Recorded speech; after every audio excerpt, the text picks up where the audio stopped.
मंत्र।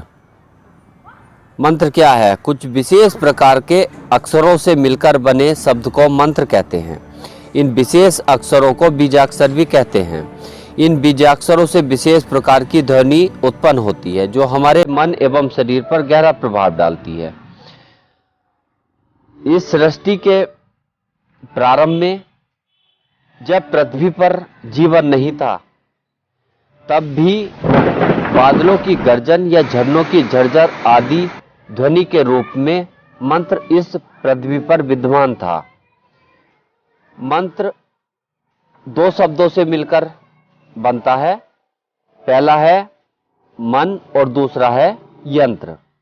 अर्थात मन को नियंत्रित एवं प्रभावित करने वाले साधन को मंत्र कहते हैं। मंत्र के उच्चारण में एक विशेष प्रकार की लयता होती है।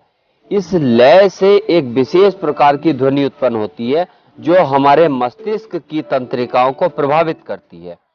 फलस्वरूप हमारे मन की चंचलता कम हो जाती है और हमारा ध्यान धीरे धीरे लंबा और गहरा होने लगता है। ध्यान के द्वारा हम अपने मन की शक्ति को नियंत्रित करके किसी एक विषय या स्थान पर केंद्रित कर सकते हैं। हमारे मन के दो भाग होते हैं, चेतन और अवचेतन मन। इसको हम इंग्लिश में कॉन्शियस और सबकॉन्शियस माइंड भी कह सकते हैं। प्रकृति ने जितनी शक्तियां हमारे चेतन मन में दी हैं, उससे कहीं अधिक शक्तियां हमारे अवचेतन मन में दी हैं या सबकॉन्शियस माइंड में दी हैं। हमारे सबकॉन्शियस माइंड में अनेक अलौकिक शक्तियां प्रकृति ने दे रखी हैं, लेकिन हमारे मन में हर क्षण विचारों की तरंगे सागर की लहरों की भांति उठती रहती हैं। यह उठने वाली तरंगे हमारे मन की शक्ति को केंद्रित नहीं होने देती, या यूं कहें कि हमारे मन में उठने वाले विचारों की तरंगों के कारण ही हमारे मन की शक्तियां बिखरी रहती हैं और केंद्रित नहीं हो पाती। लेकिन मंत्र जप और ध्यान इन शक्तियों को उसी प्रकार से नियंत्रित एवं केंद्रित कर देता है जिस प्रकार एक कॉन्वेक्स लेंस सूर्य की बिखरी हुई किरणों को एक स्थान पर केंद्रित करके अग्नि उत्पन्न कर देता है। ठीक उसी प्रकार से जब हम अपने मन को कुछ देर के लिए किसी वस्तु विशेष पर लगा देते हैं, तो उसमें एक विशेष प्रकार की आकर्षण शक्ति उत्पन्न हो जाती है और वह वस्तु हमारी ओर आकर्षित होने लगती है, खींचने लगती है। और यदि हम अपने मन को केवल 30 से 45 सेकंड के लिए भी यदि एक स्थान पर स्थिर कर पाएं, तो एक अग्नि जैसी आकर्षण शक्ति हमारे मन में उत्पन्न हो जाती है।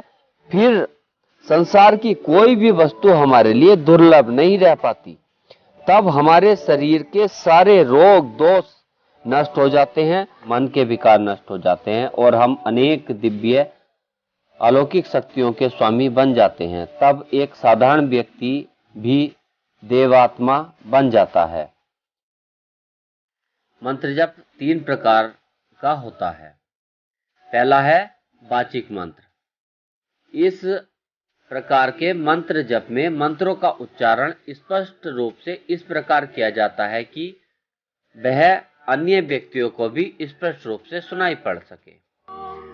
वाचिक मंत्र जप का प्रयोग हवन यज्ञ आदि या किसी विशेष कामना की सिद्धि के लिए किया जाता है। दूसरा प्रकार है उपांशु मंत्र जप। इसमें जिह्वा और होठों को हिलाकर यह प्रयोग इस प्रकार से किया जाता है कि मंत्र जप की ध्वनि स्वयं को सुनाई पड़ सके। इसका प्रयोग हम इष्ट की प्रसन्नता या इष्ट प्राप्ति के लिए कर सकते हैं। तीसरा श्रेष्ठ मंत्र जप है मानसिक जप। इस प्रकार के मंत्र जप में बिना जिह्वा और होठों को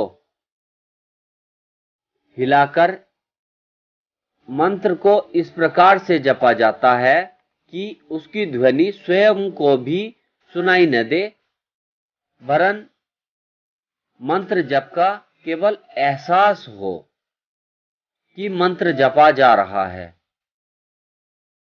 और मानसिक जप को यदि श्वास के साथ लयबद्ध करके जपा जाए तो यह श्रेष्ठ मानसिक जप कहलाता है।